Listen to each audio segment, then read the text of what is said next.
Okay ಮಹಿಳಾ ಸಮಾಜ PU college ನಾನು ಚಾರ್ಜ್ ತಗೊಂಡಾಗಿಂದ ಇವತ್ತಿನವರೆಗೂ ಯಾವತ್ತೂ ನಾನು ಸ್ಟ್ರೆಂತ್ ಕಡಿಮೆ ಆಗಕ್ ಬಿಟ್ಟಿಲ್ಲ. ಓಕೆ ಮೋರ್ ಓವರ್ ರಿಸಲ್ಟ್ಸ್ ಕಡಿಮೆ ಆಗಕ್ ಬಿಟ್ಟಿಲ್ಲ.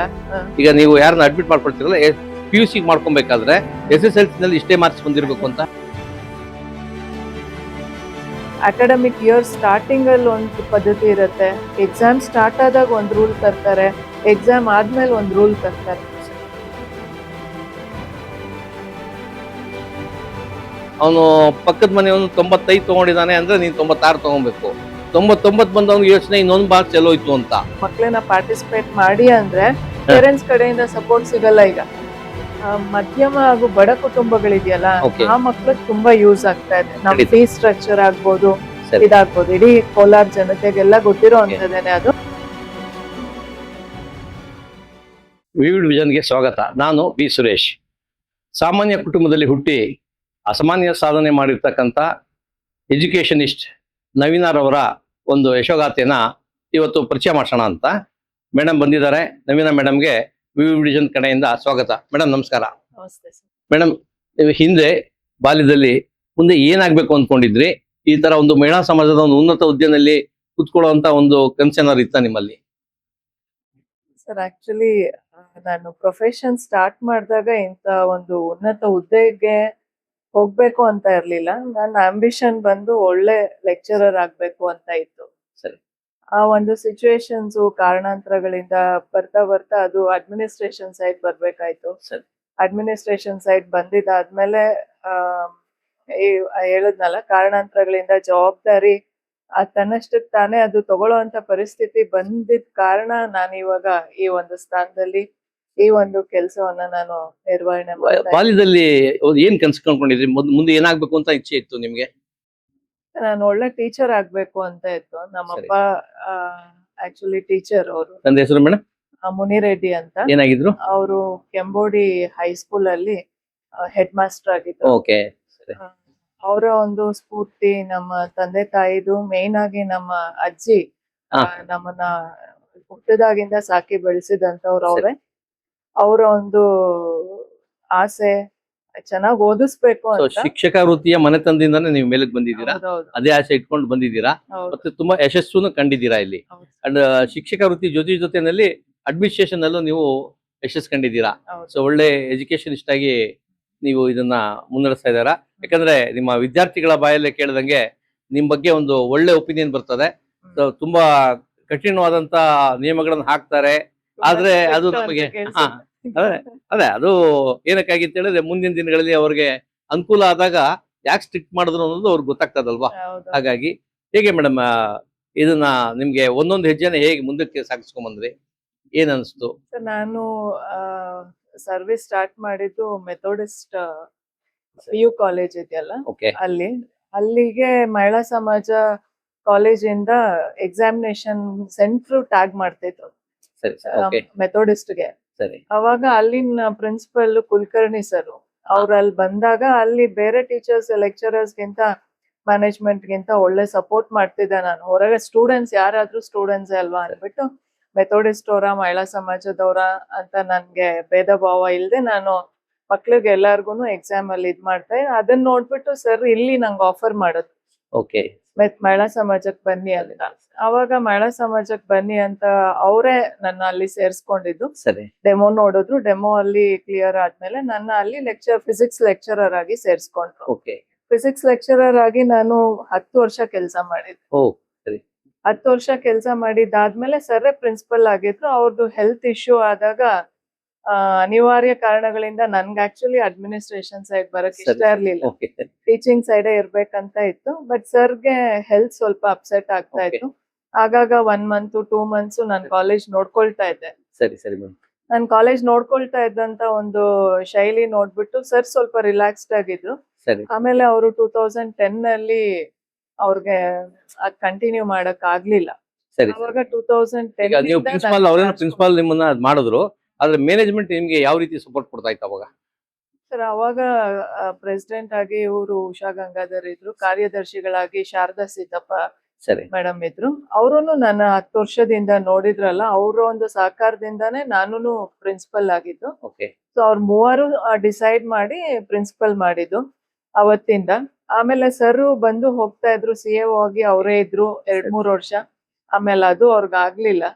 ಆಮೇಲೆ ನಮ್ಮ ಕಾರ್ಯದರ್ಶಿಗಳು ಶಾರದಾ ಸೀತಪ್ಪ ಅವರು, ನಿಧನ್ ರಾಜ ನಂತರ ಹೊಸ ಮ್ಯಾನೇಜ್ಮೆಂಟ್ ಬಂತು. ಅವ್ರ ಮಗಳೇ ಬಂದಿದ್ರು. ಸರಿ ಅವ್ರ ಮಗಳು ಬಂದಾಗ ಕುಲಕರ್ಣಿ ಸರ್ ಬರಕ್ ಆಗ್ತಾ ಇರ್ಲಿಲ್ಲ ಅಂತ ಆ ಒಂದು ಹುದ್ದೆನೂ ಓಕೆ ನನ್ಗೆ CEO ಕೊಟ್ರು. ಸರಿ ಸರಿ CAOನು ನನ್ಗೆ ಸರಿ ಕೊಟ್ರು. ಅವಾಗ ನಾನು ಇಡೀ ಸಂಸ್ಥೆ ನೋಡ್ಕೊಳಕ್ ಸ್ಟಾರ್ಟ್ ಓಕೆ ಮಾಡಿದೆ. ಸಂಸ್ಥೆ ಅಂದಾಗ ಈ ಮಹಿಳಾ ಸಮಾಜದ ಹೇಗೆ ಹುಟ್ಟಿತು ಅಂತ ಏನಾದ್ರು ಒಂದು ನಿಮ್ಗೆ ಹಿನ್ನೆಲೆ ಗೊತ್ತಿದ್ಯಾ? ಸ್ವಲ್ಪ ಪರಿಚಯ ಮಾಡ್ತೀರಾ?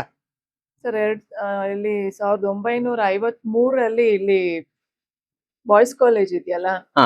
ಅಲ್ಲಿ ಬಾಯ್ಸ್ ಕಾಲೇಜ್ ಅಲ್ಲಿ ಒಂದ್ ಚಿಕ್ಕದೊಂದು ಕಲ್ ಬಿಲ್ಡಿಂಗ್ ಇದೆ, ಇದೆ ಹೌದು ಸ್ಕ್ವೇರ್. ಒಂದು ಚಿಕ್ಕದು ಈಗ ನಮ್ಮ ಮಹಿಳಾ ಸಮಾಜದಲ್ಲಿ ಸೆಂಟ್ರಲ್ ಏನು ಸ್ಟೋನ್ ಬಿಲ್ಡಿಂಗ್ ಇದೆ, ಓಕೆ ಸೇಮ್ ಅದೇ ತರ ಇಲ್ಲಿ ಬಾಯ್ಸ್ ಕಾಲೇಜ್ ಅಲ್ಲೂ ಇದೆ. ಸರಿ ಮೇಡಮ್ ಅಲ್ಲಿ ಮಹಿಳಾ ಸಮಾಜನ ಸ್ಟಾರ್ಟ್ ಮಾಡಿರೋದು. ಓಕೆ ಯಾರು ಮಾಡಿದ್ದು? ಮಹಿಳೆಯರೆಲ್ಲ ಸೇರಿ, ದಾನಮ್ನವರು ಇದ್ರು, ಅವರೆಲ್ಲರೂ ಸೇರಿ ಅಲ್ಲಿ ಸ್ಟಾರ್ಟ್ ಮಾಡಿರೋದು. ಅವಾಗಿಂದ ಏನಪ್ಪಾ ಅಂತಂದ್ರೆ, ಕೋಲಾರಕ್ಕೆ ಯಾರು DC ಆಗಿ ಬರ್ತಾರೋ ಓಕೆ ಅವರು ವೈಫ್ ಬಂದು ಮಹಿಳಾ ಸಮಾಜದ್ದು ಅಧ್ಯಕ್ಷರಾಗಿರ್ತಾ ಇದ್ರು, ಸರಿ ಸರಿ ಅವ್ರ ಪ್ರೆಸಿಡೆಂಟ್ ಆಗಿರ್ತಾ ಇದ್ರು. ಸರಿ. ಮಿಕ್ಕಿದಂತ ಕೋಲಾರಲ್ಲಿ ಇದ್ದಂತ ಮಹಿಳೆಯರು ಈ ಸಂಘನ ನಡ್ಸ್ಕೊಂಡ್ ಬಂದಿದ್ದಾರೆ. ಓಕೆ ಆಮೇಲೆ 1963 ಸ್ಕೂಲ್ ಸ್ಟಾರ್ಟ್ ಮಾಡಿದ್ರು. ಓಕೆ ಸರಿ ಅವರು ಮಹಿಳಾ ಸಂಘ ಸರಿ ಸರಿ ಅಂದ್ರೆ ಬೇರೆ ಬೇರೆ ತರಬೇತಿಗಳನ್ನೆಲ್ಲ ಮಾಡ್ತಾ ಇದ್ದಂತವ್ರು ಸರಿ 63 ಸ್ಕೂಲ್ ಸ್ಟಾರ್ಟ್ ಮಾಡ್ಬೇಕು ಅಂತ ಅವ್ರಿಗೊಂದು ಆಲೋಚನೆ Okay. ಬಂದು ಸರಿ. ಕೋಲಾರಲ್ಲಿ ಸ್ಕೂಲ್ ಸ್ಟಾರ್ಟ್ ಮಾಡಿದ್ದಾರೆ. ಸರಿ. ಸೊ ಕೋಲಾರಲ್ಲಿ 1963 ಆಕ್ಚುಲ್ ಆಗಿ ಬಾಯ್ಸ್ ಕಾಲೇಜ್ ಅಲ್ಲಿ ಮಹಿಳಾ ಸಮಾಜ ಸ್ಟಾರ್ಟ್ ಓ, ಆಗಿದ್ದು ಅಲ್ಲೇ ಆಗಿದ್ದು ಅಲ್ಲೇ ಆಗಿದ್ದು.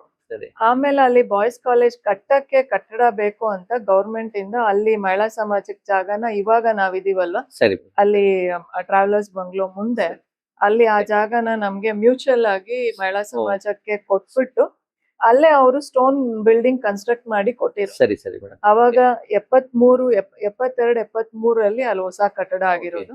ಸರಿ. ಅವಾಗಿಂದ ಇಲ್ಲಿ ತನಕ ಮಹಿಳಾ ಸಮಾಜ ಅಲ್ಲೇ ನಡೀತಾ ಇದೆ. ಸರಿ ಮೇಡಮ್ ಅವತ್ತಿಂದಾನು ಮಹಿಳೆಯರು ಸೇರಿ ಆ ಒಂದು ಮಹಿಳಾ ಸಮಾಜ ಸಂಘ ನಡ್ಸ್ಕೊಂಡ್ ಬಂದಿದ್ದು.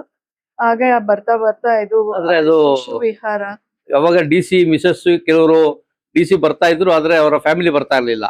ಆ ಕಾರಣದಿಂದ ಅದು ತುಂಬಾ pattern ದಿನ change ಮಾಡ್ಕೊಂಡು ಆಮೇಲೆ ಸುಮಾರು ವರ್ಷ ಆದ್ಮೇಲೆ ಆ ಒಂದು ಸಮಸ್ಯೆ ಎದುರಾಗಿದೆ. ಸರಿ ಅವರು ಕೆಲವರು DC ಬರ್ತಿದ್ರು, ಅವ್ರ ವೈಫ್ ಫ್ಯಾಮಿಲಿ ಇರ್ಲಿಲ್ಲ. ಬರ್ತಾ ಇರ್ಲಿಲ್ಲ.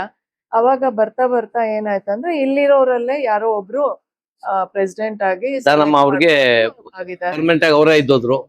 ಸ್ಟಾರ್ಟಿಂಗ್ ಅಲ್ಲಿ ದಾನಮ್ನವ್ರನ್ನ ಮಾಡಿದ್ದಾರೆ. ಸರಿ, ಸರಿ. ಆಮೇಲೆ ಅವ್ರ ಸೊಸೆನ್ ಮಾಡಿದ್ದಾರೆ. ಅವರು ಸ್ವಲ್ಪ ಲಾಂಗ್ ರನ್ ಅಲ್ಲಿ ನಡ್ಕೊಂಡ್ ಬಂದಿದ್ರು. ಇದೆಲ್ಲ ಇದೇನು ಈ ಅಸೋಸಿಯೇಷನ್ ಒಳ್ಳೆ ಫ್ಯಾಮಿಲಿ ಅಸೋಸಿಯೇಷನ್ ಆಯ್ತಾ ಅಂತ? ಅದು ಸುಮಾರಷ್ಟು ಜನಕ್ಕೆ ನಮಗೂ ಸೇರಿ ಶಾರದಾ ಸೀತಪ್ಪ ಅವರು ಎಕ್ಸ್ಪೈರ್ ಆಗೋ ತನಕ ಇದು ಬೇರೆಯವ್ರದ್ದು ಸೊಸೈಟಿದು ಅಂತ ಅರಿವಿರ್ಲಿಲ್ಲ ಯಾರಿಗೂ. ಓಕೆ ಸರಿ ಇದು ಅವ್ರದೇ ಫ್ಯಾಮಿಲಿದು ಸರಿ ದಾನಮ್ನವ್ರದ್ದು ಫ್ಯಾಮಿಲಿ ಇದೆ ಅಂತಾನೆ ಅನ್ಕೊಂಡಿದ್ರು ಸುಮಾರಷ್ಟು ಜನ. ಆಮೇಲೆ ಶಾರದಾ ಸೀತಪ್ಪ ಅವ್ರು ಎಕ್ಸ್ಪೈರ್ ಆದ್ಮೇಲೆ ಅವ್ರ ಮಗಳು ಬಂದ್ಮೇಲೆನೆ ಇದೆಲ್ಲಾನು ಅಸೋಸಿಯೇಷನ್ ಒಂದು ಸೊಸೈಟಿ ಅಂತ ಗೊತ್ತಾಗಿ ಆಮೇಲಿಂದಾನೇ ಎಲ್ಲಾರುನು ಅದ್ರ ಬಗ್ಗೆ ಸ್ವಲ್ಪ ಸರಿ ಗಮನ ಹರಿಸಿ. ಹೇಗಿದೆ ಮೇಡಮ್ ಪರ್ಸೆಂಟೇಜು ಮೊದಲು ಇದ್ದಿದ್ದಕ್ಕೂ ಈಗ ಎಷ್ಟು ಇಂಪ್ರೂವ್ ಆಗಿದೆ SSLC ಮತ್ತೆ PUC ನಲ್ಲಿ? ಸರ್ ಫಸ್ಟ್ ಎಲ್ಲ ಸಾಮಾನ್ಯವಾಗಿತ್ತು. ನಂದು ಅಂತ ನಾನು ಹೇಳ್ಕೊಳ್ಳೋದು ಅಂತ ಅಲ್ಲ, ಕೆಲವೊಂದು ಬದಲಾವಣೆಗಳಾದ್ಮೇಲೆ ಈಗ ನೀವು ನೋಡ್ತಾ ಇರ್ಬೋದು, ರಿಸಲ್ಟ್ಸ್ ಆಗ್ಬೋದು, ಸ್ಟ್ರೆಂತ್ ನಮ್ದು ಸ್ಟೇಟ್ ಬೋರ್ಡ್ ಸ್ಕೂಲ್ ಇರೋದ್ರಿಂದ ಈಗೆಲ್ಲ CBSE ICSE ಅಂತಾರೆ. ನಮ್ಗೆ ಸ್ಥಳ ಪ್ರಾಬ್ಲಮ್ ಇರೋದ್ರಿಂದ ನಾವು ಹಾಗೆ ಮುಂದುವರ್ಸ್ಕೊಂಡ್ ಬರ್ತಾ ಇದೀವಿ. ಸರಿ ಇರೋ ಅಂತ ಇನ್ಫ್ರಾಸ್ಟ್ರಕ್ಚರ್ ಅಲ್ಲಿ ಒಂದು ಗುಣಮಟ್ಟದ ಶಿಕ್ಷಣ ನೀಡ್ತಾ ಇದೀವಿ. ಓಕೆ ಸೊ ಆ ಒಂದು ಇದನ್ನ ನಮ್ಮ ಪೇರೆಂಟ್ಸ್ ಗುರ್ತಿಸಿದ್ದಾರೆ. ಸೊ ದಿನದಿಂದ ದಿನಕ್ಕೆ ಸ್ಟ್ರೆಂತ್ ಇಂಪ್ರೂವ್ ಆಗ್ತಾ ಇದೆ. ಕೆಲವು ಸೆಂಟ್ರಲ್ಲಿ ಸ್ವಲ್ಪ ಸ್ಕೂಲ್ ಸ್ಟ್ರೆಂತ್ ಡಿಸ್ಟರ್ಬ್ ಆಯ್ತು. ಓಕೆ ಮಹಿಳಾ ಸಮಾಜ PU ಕಾಲೇಜು ನಾನು ಚಾರ್ಜ್ ತಗೊಂಡಾಗಿಂದ ಇವತ್ತಿನವರ್ಗೂನು ಯಾವತ್ತು ನಾನು ಸ್ಟ್ರೆಂತ್ ಕಡಿಮೆ ಆಗಕ್ ಬಿಟ್ಟಿಲ್ಲ. ಓಕೆ ಮೋರ್ ಓವರ್ ರಿಸಲ್ಟ್ಸ್ ಕಡಿಮೆ ಆಗಕ್ ಬಿಟ್ಟಿಲ್ಲ. ಸರಿ ರಿಸಲ್ಟ್ಸ್ ಮತ್ತೆ ಸ್ಟ್ರೆಂತ್ ದಿನದಿಂದ ದಿನಕ್ಕೆ ವರ್ಷದಿಂದ ವರ್ಷಕ್ಕೆ ಜಾಸ್ತಿನೇ ಆಗ್ತಾ ಇದೆ. ನಮ್ಗೀಗ ನಮ್ ಪರಿಸ್ಥಿತಿ ಈಗ ಏನಂದ್ರೆ ನಮ್ಗೆ ಜಾಗ ಇಲ್ಲ. ಓಕೆ ಆತರ ಸೊ ಇದು ರಿಸಲ್ಟ್ ಚೆನ್ನಾಗಿ ಬರ್ತಾ ಇದೆ, ಅದು ಪ್ಲಸ್ ಪಾಯಿಂಟ್ ಆಯ್ತು ಅಂದ್ರೆ. ಜಾಗ ಇಲ್ದೇ ಇರತಕ್ಕಂಥದ್ದು ಒಂದು ಮೈನಸ್ ಪಾಯಿಂಟ್ ಇದೆ. ಬಟ್ ಸ್ಟಾಫ್ ಹೆಂಗಿದೆ ಮೇಡಮ್? ಸರ್ ಸ್ಟಾಫ್ ತುಂಬಾ ಚೆನ್ನಾಗಿದ್ದಾರೆ. Okay. ನಮ್ಗೆ ಎಲ್ಲಾದ್ರಲ್ಲೂ ಕೋಆಪರೇಟ್ ಮಾಡುವಂತ ಹಿಂದೆ staff ಎಲ್ಲ ಇದೆ. ನಿಮ್ಮ ಒಂದು ಇನ್ಸ್ಟಿಟ್ಯೂಷನ್ ಬಗ್ಗೆ ಒಂದು ಅಲಿಗೇಷನ್ ಏನಿತ್ತಪ್ಪ ಅಂತ ಹೇಳಿದ್ರೆ, ಅಡ್ಮಿಷನ್ ಟೈಮಲ್ಲಿ ಒಳ್ಳೆ ಲೆಕ್ಚರರ್ಸ್ ನ ಕರ್ಕೊಂಡ್ಬಂದು ಫೋಕಸ್ ಮಾಡಿ ಅಡ್ಮಿಷನ್ಸ್ ಆದ್ಮೇಲೆ ಕಿಕ್ಔಟ್ ಮಾಡ್ತಾರೆ ಅನ್ನೋದು ನಾನು ನೋಡಿದ್ದೀನಿ, ಅದನ್ನ ಅಬ್ಸರ್ವ್ ಮಾಡಿದ್ದೀನಿ. ಸರ್, ಬಹುಶಃ ಈಗ ಅದು ನಿಂತಿರ್ಬೋದು ಅಂತ ಕಾಣಿಸುತ್ತೆ. ಹತ್ರ ಇಲ್ಲ ಸರ್. ಆ ಹೊಸ ಹಳೆ ಮ್ಯಾನೇಜ್ಮೆಂಟ್ ಇದ್ದಾಗ ಅವ್ರದೇ ಒಂದು ಸ್ವಂತ ಸಂಸ್ಥೆ ಇತ್ತು. ಅವಾಗ ಸ್ವಲ್ಪ ಡಿಸ್ಟರ್ಬೆನ್ಸಸ್ ಎಲ್ಲ ಆಗ್ತಿತ್ತು. ಇಲ್ಲಿ ಅಲ್ಲಿ ಅವ್ರ ಕಾಲೇಜು ಇಲ್ಲೇ ನಡೆಸ್ತಾ ಇದ್ರು. ಓಕೆ, ಅವ್ರದ್ದು ಕಾಲೇಜ್ ಇಲ್ಲೇ ಮರ್ಜ್ ಮಾಡ್ಕೊಂಡು ನಡೆಸ್ತಾ ಇದ್ದಾಗ ಸ್ವಲ್ಪ ಅದೆಲ್ಲ ಗೊಂದಲಗಳಿತ್ತು. ಸರಿ ಸರಿ. ಆಮೇಲೆ 2016 ಆ ಟೈಮಲ್ಲಿ ಎಲ್ಲ ಸೆಪರೇಟ್ ಆಯ್ತು. ಎಲ್ಲ ಸೆಪರೇಟ್ ಆದ್ಮೇಲೆ ಈಗ ಮಹಿಳಾ ಸಮಾಜ ತುಂಬಾ ಚೆನ್ನಾಗಿ ನಡೀತಾ ಇದೆ ಸರ್. ಸ್ಟಾಫ್ ಆಗ್ಬೋದು, ಎಲ್ಲರೂ ಸುಮಾರಷ್ಟು ಎಕ್ಸ್ಪೀರಿಯನ್ಸ್ ಸ್ಟಾಫೇ ಸರ್ ಇರೋದು. ಯಾರುನು ನಮ್ಮ ಮಹಿಳಾ ಸಮಾಜಕ್ಕೆ ಜಾಯಿನ್ ಆದವರು ಹಾ. ಬಿಟ್ಟು ಹೋಗ್ಬೇಕು ಅನ್ಕೊಳಲ್ಲ. ಸರಿ ಸರಿ. ಅದೇ ಒಂದು ನಮ್ಗೆ ಪ್ಲಸ್ ಪಾಯಿಂಟ್. ನಮ್ಮಲ್ಲಿ ಕೆಲಸ ಈಗ ಎಜುಕೇಶನ್ ಸಿಸ್ಟಮ್ ಬರೋಣ. ಯಾಕಂದ್ರೆ ಅಸೋಸಿಯೇಷನ್ ತುಂಬಾ ಚೆನ್ನಾಗಿ ನೀವು ಮುಂದರ್ಸ್ಕೊಂಡು ಹೋಗ್ತಿದ್ದೀರಾ, ತುಂಬಾ ಚೆನ್ನಾಗಿ ಬೆಳೆಯುತ್ತೆ. ಇನ್ನೊಂದಷ್ಟು ನೀವು ಲ್ಯಾಂಡ್ ತಗೊಂಡು ಇನ್ನೂ ಒಂದು ಯೂನಿವರ್ಸಿಟಿ ಲೆವೆಲ್ ಅಲ್ಲಿ ಮಾಡಿದ್ರೆ ಒಳ್ಳೇದು ಅನ್ಸುತ್ತೆ. ಏನಂದ್ರೆ ಈಗ ಮಧ್ಯಮ ಹಾಗೂ ಬಡ ಕುಟುಂಬಗಳಿದೆಯಲ್ಲ, Okay. ಆ ಮಕ್ಳಿಗೆ ತುಂಬಾ ಯೂಸ್ ಆಗ್ತಾ ಇದೆ. ನಮ್ ಖಂಡಿತ. ಫೀಸ್ ಸ್ಟ್ರಕ್ಚರ್ ಆಗ್ಬೋದು, ಸರಿ. ಇದಾಗ್ಬೋದು. ಇಡೀ ಕೋಲಾರ ಜನತೆಗೆಲ್ಲ ಗೊತ್ತಿರೋ ಅಂತದೇನೆ ಅದು. ಬೇರೆ ಸ್ಕೂಲ್ಸ್ ಕಂಪೇರ್ ಮಾಡಿದ್ರೆ ರಿಸಲ್ಟ್ಸ್ ಅಲ್ಲಿ ಏನು ಕಡಿಮೆ ಇಲ್ಲ, ಕ್ವಾಲಿಟಿಲಿ ಏನು ಕಡಿಮೆ ಇಲ್ಲ. ಬಟ್ ನಾವು ಏನಂದ್ರೆ ಒಂದು ಸರ್ವಿಸ್ ಮೋಟೋ ಇಟ್ಕೊಂಡು Very good. ಫೀಸ್ ಸ್ಟ್ರಕ್ಚರ್ ನ ನಾವು ರಿವೈಸ್ ನೀವು ಮಾಡಿ ತಗೊಬೇಕಾದ್ರೆ ಎಷ್ಟು ಪರ್ಸೆಂಟೇಜ್ ಫಿಕ್ಸ್ ಮಾಡ್ತೀರಾ? ಇಷ್ಟೇ ಪರ್ಸೆಂಟೇಜ್ ತಗೊಳ್ತೀವಿ ಅಂತ ನಮ್ಗೆ ಸುಮಾರು 35% ಆಗಿ ಪಾಸ್ ಆಗಿರೋರೆಲ್ಲರಿಗೂನು ನಾವು ಅಡ್ಮಿಷನ್ ಕೊಡ್ತೀವಿ. ಓಕೆ. ಯಾರನ್ನೂ ನಾವು ರಿಜೆಕ್ಟ್ ಅಲ್ಲ, ಕೆಲವು ಕಾಲೇಜುಗಳಲ್ಲಿ ಕಟ್ ಬರೀ 60, 70, 80 ತಗೊಂಡಿರೋದನ್ನ ತಗೊಂಡು ಅವ್ರನ್ನ ಮಾತ್ರ ಮತ್ತೆ ನೆಕ್ಸ್ಟ್ ನಮ್ ರಿಸಲ್ಟ್ ಚೆನ್ನಾಗಿ ಬಂದಿದೆ ಅಂತ ಹೇಳ್ಕೊಳ್ಳೋರು ಇರ್ತಾರೆ. ಅಂತದ್ರ ಮಧ್ಯೆ ನೀವು 35% ಮಕ್ಳಿದಾರೆ. ಹಾ. ಎಲ್ಲಾರು ನೋಡಿ, ಈಗ ಯಾರುನು ನಮ್ಗೆ ಡಿಸ್ಟಿಂಕ್ಷನ್ ಬಂದಿರುವಂತ ಮಕ್ಳು ಬರೋದ್ ಕಡಿಮೆ. ಸರಿ. ಆದ್ರೆ ಹೋಗುವಾಗ ಡಿಸ್ಟಿಂಕ್ಷನ್ ತಗೊಂಡ್ ಹೋಗೋ ಹಾ. ಮಕ್ಳು ಜಾಸ್ತಿ. That's good, very good madam. ನೀವು 10th ಮತ್ತೆ PUದು ಕಂಪ್ಯಾರಿಟಿವ್ ಗ್ರಾಫ್ ನಮ್ಮ ಹತ್ರ ನೋಡಿದ್ರೆ ಓಕೆ, 10th ಅಲ್ಲಿ ಆವರೇಜ್ ಬಿಲೋ ಆವರೇಜ್ ಸ್ಟೂಡೆಂಟ್ಸ್ ಇರ್ತಾರೆ. ಸರಿ. ಬಟ್ PU ರಿಸಲ್ಟ್ ಅಲ್ಲಿ ನೋಡಿದಾಗ ನಿಮ್ಗೆ ಅಬೌವ್ ಫಸ್ಟ್ ಕ್ಲಾಸ್ ಡಿಸ್ಟಿಂಕ್ಷನ್ ಇರ್ತಾರೆ. Okay madam. ಅದೊಂದು ತುಂಬಾ ಖುಷಿ ನಮ್ಗೆ. ಸರಿ. ಆಕ್ಚುಲಿ ಈಗ ಡಿಸ್ಟಿಂಕ್ಷನ್ಸ್ ನಮ್ಮಲ್ಲಿ ಅಷ್ಟು 50% ಡಿಸ್ಟಿಂಕ್ಷನ್ಸ್ ಬರುತ್ತಲ್ಲ ಸರ್, ಓಕೆ, ಅದ್ರಲ್ಲಿ ನಾರ್ಮಲ್ ಆಗಿ 35-40% ತಗೊಂಡಿರೋ ಮಕ್ಳು ಇರ್ತಾರೆ ಸರಿ 10th ಅಲ್ಲಿ. It's very good work, congrats ಅದಕ್ಕೆ ಮೇಡಮ್. ಇನ್ನ ಇನ್ಸ್ಟಿಟ್ಯೂಷನ್ ಬಿಟ್ಟು ಬೇರೆ ಮಾತಾಡೋದಾದ್ರೆ, ಸೊ ಇವರೇ ಎಷ್ಟು ವರ್ಷ ಸರ್ವಿಸ್ ಆಗಿದೆ ಮೇಡಮ್ ಈಗ ನಿಮ್ಗೆ? 25 years. 25 ಇಯರ್ಸ್ ಸರ್ವಿಸ್ ಅಲ್ಲಿ ಎಜುಕೇಶನ್ ಸಿಸ್ಟಮ್ ಏನ್ ಅನ್ಸ್ತಾ ಇದೆ ನಿಮ್ಗೆ? ಈಗಿನ ಎಜುಕೇಶನ್ ಸಿಸ್ಟಮ್ ಸರಿಯಾಗಿ ಹೋಗ್ತಾ ಇದೆಯಾ ಅಥವಾ ಬದಲಾವಣೆ ಬೇಕು ಅನ್ಸುತ್ತಾ? ಸರ್ ನಮ್ಮಲ್ಲಿ ನೋಡಿ, ಈಗ ನಿಮ್ಗೆ ಗೊತ್ತಿದ್ದಂಗೆ ನಾನು ಸ್ಕೂಲಿಂದ ಹೇಳ್ಕೊಂಡ್ ಬರೋದಾದ್ರೆ, ಸ್ಕೂಲ್ದು ಎಜುಕೇಶನ್ ತುಂಬಾ ಚೆನ್ನಾಗಿತ್ತು ಸ್ಟೇಟ್ ಬೋರ್ಡ್ ಅಲ್ಲಿ. ಈಗ ಏನಾಗಿದೆ ಅಂತ ಅಂದ್ರೆ ಏನ್ ಕಾರಣ ಅಂತ ಗೊತ್ತಿಲ್ಲ. ಅಕಾಡೆಮಿಕ್ ಇಯರ್ ಸ್ಟಾರ್ಟಿಂಗ್ ಅಲ್ಲಿ ಒಂದು ಪದ್ಧತಿ ಇರುತ್ತೆ, ಎಕ್ಸಾಮ್ ಸ್ಟಾರ್ಟ್ ಆದಾಗ ಒಂದ್ ರೂಲ್ ತರ್ತಾರೆ, ಎಕ್ಸಾಮ್ ಆದ್ಮೇಲೆ ಒಂದ್ ರೂಲ್ ತರ್ತಾರೆ. ಸರಿ. ಇದು ಹೇಗಾಗತ್ತೆ ಅಂತಂದ್ರೆ, ಮ್ಯಾನೇಜ್ಮೆಂಟ್ ಬಿಡಿ, ಮ್ಯಾನೇಜ್ಮೆಂಟ್ ಇಂದು ಟೀಚಿಂಗ್ ಸ್ಟಾಫ್ ಹತ್ರ ಇಂದ ಹಿಡಿದು ಸ್ಟೂಡೆಂಟ್ಸ್ ತನಕ ಇದ್ರ ಮೇಲೆ ಪರಿಣಾಮ ಬೀಳತ್ತೆ ಸರ್. ಪಾಠ ಮಾಡೋರ್ಗೆ ಒಂದು ಉತ್ಸಾಹ ಇರಲ್ಲ. ಓಕೆ. ಈಗ ಒಂದು ಮಾರ್ಕ್ಸ್ ಅಂತ ಮಾಡ್ತಿದ್ರಿ, ಇವಾಗ ನಾನು ಹಿಂದಿದೆ ಹೇಳ್ತೀನಿ. ಒಂದು ಹಿಂದಿದು ನಮ್ಗೆ 100 ಮಾರ್ಕ್ಸ್ ಇರತ್ತಪ್ಪ ಅಂತ ಹೇಳಿದಾಗ ಟೀಚರ್ ಪಾಠ ಮಾಡೋದು ಎಫರ್ಟ್ಸ್ ಹಾಕೋ ರೀತಿನೇ ಬೇರೆ ಇರತ್ತೆ. ಓಕೆ, ಮಕ್ಳು ಆ ಒಂದು ವಿಷಯ ಸಬ್ಜೆಕ್ಟ್ ಬಗ್ಗೆ ಕಾನ್ಸಂಟ್ರೇಟ್ ಮಾಡೋದೇ ಬೇರೆ ಇರತ್ತೆ. ಸರಿ ಮೇಡಮ್. ಎಕ್ಸಾಮ್ ಸ್ಟಾರ್ಟ್ ಆಗಕ್ ಮುಂಚೆ ಗ್ರೇಡ್ ಅನ್ಬಿಟ್ಟಾಗ ಓಕೆ, ಆ ಮಕ್ಳು ಅದ್ರ ಬಗ್ಗೆ ಇಂಟ್ರೆಸ್ಟ್ ತೋರ್ಸಲ್ಲ. ಸರಿ. ಇಂಟ್ರೆಸ್ಟ್ ತೋರ್ಸಿರಲ್ಲ, ಎಕ್ಸಾಮು ಬರೆದ್ರು, ಎಲ್ಲ ಕಂಪ್ಲೀಟ್ ಆಯ್ತು, ಇನ್ನೇನ್ ರಿಸಲ್ಟ್ ಬರ್ಬೇಕು, ವ್ಯಾಲ್ಯೂಯೇಷನ್ ಅನ್ನೋ ಟೈಮ್ ಅಲ್ಲಿ ಮತ್ತೆ ಮಾರ್ಕ್ಸ್ ಅಂತ ಇತ್ತು. ಒಂದು ಡಿಸಿಷನ್ ತಗೊಂಡ್ರು ಒಂದು ಅಕಾಡೆಮಿಕ್ ಇಯರ್ ಸ್ಟಾರ್ಟಿಂಗ್ ಅಲ್ಲಿ ತಗೊಂಡ್ಬಿಟ್ರೆ ಸರಿ. ಓಕೆ. ನಾವ್ ಸ್ಕೂಲ್ಸ್ ಕಾಲೇಜಸ್ ಅವ್ರಿಗೆ ಅದಂದಿನ ಮೇಡಮ್ ಏನಾಗಿದೆ, ಎಜುಕೇಶನ್ ಸಿಸ್ಟಮ್ ಮೆಕಾಲೆ ಹೇಳಿದ ಎಜುಕೇಶನ್ ಸಿಸ್ಟಮ್ ಅಲ್ಲಿ ಇದೀವಿ. ಅದಕ್ಕೂ ಮುಂಚೆ ನಮ್ಮಲ್ಲಿ ಏನಾಗ್ತಿತ್ತು, ಒಂದು ಗುರುಕುಲ ಎಕ್ಸಾಮ್ ಇರ್ತಿತ್ತು. ಆಗ ಅದರಲ್ಲಿ ನಮ್ಮ ಜೀವನ ಪದ್ಧತಿನ ಹೇಳ್ಕೊಡ್ತಾ ಇದ್ರು. ಗುರು ಹಿರಿಯರ ಜೊತೆಗೆ ಹೆಂಗ್ ನಡ್ಕೊಬೇಕು ಅನ್ನೋದಾಗ್ಲಿ, ನಾವು ಸಮಾಜದಲ್ಲಿ ಹೆಂಗ್ ಬಾಳ್ವೆ ಮಾಡ್ಬೇಕು ಅನ್ನೋದಾಗ್ಲಿ, ಇದೆಲ್ಲನೂ ಬರ್ತಾ ಇತ್ತು ಎಜುಕೇಶನ್ ಸಿಸ್ಟಮ್ ಅಲ್ಲಿ. ಈಗಿನ ಎಜುಕೇಶನ್ ಸಿಸ್ಟಮ್ ಮೆಕ್ಯಾನಿಕಲ್. ಓದು ಓದು ಓದು. ಅವನು ಪಕ್ಕದ ಮನೆಯವನು 95 ತಗೊಂಡಿದ್ದಾನೆ ಅಂದ್ರೆ ನೀನ್ 96 ತಗೊಬೇಕು. 99 ಬಂದವನಿಗೆ ಯೋಚನೆ ಇನ್ನೊಂದು ಮಾರ್ಕ್ಸ್ ಎಲ್ಲೋಯ್ತು ಅಂತ. ಈ ಪದ್ಧತಿಯಿಂದ ಏನಾದ್ರು ಮುಂದಕ್ಕೆ ಸಮಾಜಕ್ಕೆ ಏನಾದ್ರು ಒಳ್ಳೇದಾಗ್ತದೆ, ಆರೋಗ್ಯಕರ ಸಮಾಜ ನಿರ್ಮಾಣ ಮಾಡ್ಲಿಕ್ಕೆ ಸಾಧ್ಯ ಆಗ್ತದ? ಯಾಕಂದ್ರೆ ಇವನು ಮೆಕ್ಯಾನಿಕಲ್ಲೇ ಇದ್ಬಿಟ್ರೆ ಅವನ ಜೀವನ ಪದ್ಧತಿ ಏನಾಗ್ತದೆ ಮೇಡಮ್? ಸರ್ ಮಾರ್ಕ್ಸ್ ತಗೊಳ್ಳೋದೇ ಇಂಪಾರ್ಟೆಂಟ್ ಅಲ್ಲ ಸರ್. ಹೌದು. ಈಗ ಫಿಸಿಕಲ್ ಮತ್ತೆ ಮೆಂಟಲ್ ಹೆಲ್ತ್ ತುಂಬಾ ಇಂಪಾರ್ಟೆಂಟ್. ಸರಿ. ನಾವು ಆ ಮಕ್ಳಿಗೆ ತುಂಬಾ ಸ್ಟ್ರೆಸ್ ಆಗಲ್ಲ. ನಮ್ ಸ್ಟೇಟ್ ಬೋರ್ಡ್ ಸಿಲೆಬಸ್ ತುಂಬಾ ಚೆನ್ನಾಗಿದೆ ಸರ್. ಸರಿ. ಸಿಲೆಬಸ್ ಹೇಗಿದೆ ಅಂದ್ರೆ ಒಂದ್ ಮಗು ಬ್ರೈನ್ ಎಷ್ಟು ಕೆಪಾಸಿಟಿ ಇದೆ ಅದ್ರ ಮೇಲೆ ಸಿಲೆಬಸ್ ಫ್ರೇಮ್ ಮಾಡಿದ್ದಾರೆ. ಸರಿ. ಆಯಾ ಒಂದು ಇನ್ಸ್ಟಿಟ್ಯೂಷನ್ಸ್ ಅವರು ಫೋಕಸ್ ಮಾಡಿ ಅದನ್ನ ಅದೇ ರೀತಿ ಫೋಕಸ್ ಮಾಡಿ ಪಾಠ ಮಾಡಿ ಏನೇನಿದೆ ಅದ್ರ ಜೊತೆಗೆ ಅವರು ನಮ್ಗೆ ಸ್ಪೋರ್ಟ್ಸ್ ಇದೆ, SUPW ಇದೆ, ಕಲ್ಚರಲ್ ಇದೆ, ಇದೆಲ್ಲಾನು ಅದ್ರ ಪ್ರಕಾರ ಮಾಡ್ಕೊಂಡು ಹೋದ್ರೆ ನಮ್ ಸ್ಟೇಟ್ ಬೋರ್ಡ್ ಸಿಲೆಬಸ್ ತುಂಬಾ ಚೆನ್ನಾಗಿದೆ. Okay. ಅದ್ರ ಮೇಡಮ್, ಬಗ್ಗೆ ಹಿಂದೆ ನಾವು ಓದ್ತಿರೋ ಸಮಯದಲ್ಲಿ ನನಗೆ ಜ್ಞಾಪಕ ಇದ್ದಂಗೆ ಈ, ಬೇಸಿಗೆ ರಜಾ ಬಂತು ಅಂತ ಹೇಳಿದ್ರೆ 2 ತಿಂಗಳು ನಮ್ಗೆ ಟೈಮ್ ಸಿಗ್ತಿತ್ತು. ನಾವು ನಮ್ಮ ಅಜ್ಜಿ ಮನೆ ತಾತ ಮನೆ ತುಡ್ಕೊಂಡು ಅಥವಾ ಟೂರ್ಗಳನ್ನು ತುಡ್ಕೊಂಡು ಹೋಗಿ ಬರ್ತಾ ಇದ್ವಿ. ಹೌದು. ಈ ಮತ್ತೆ ದಸರಾ ಸೀಸನ್ ಅಲ್ಲೂ ಕರೆಕ್ಟ್ ಆಗಿ ದಸರಾಗೆ ರಜಾ ಕೊಡ್ತಾ ಇದ್ರು. ಹೌದು. ಎಂಜಾಯ್ ಮಾಡ್ತಾ ಇದ್ವಿ, 1 ತಿಂಗಳು ಎಂಜಾಯ್ ಮಾಡ್ತಾ ಇದ್ವಿ. ಆದ್ರೆ ಈಗ ಮಕ್ಳಿಗೆ ಹಾಗಲ್ಲ.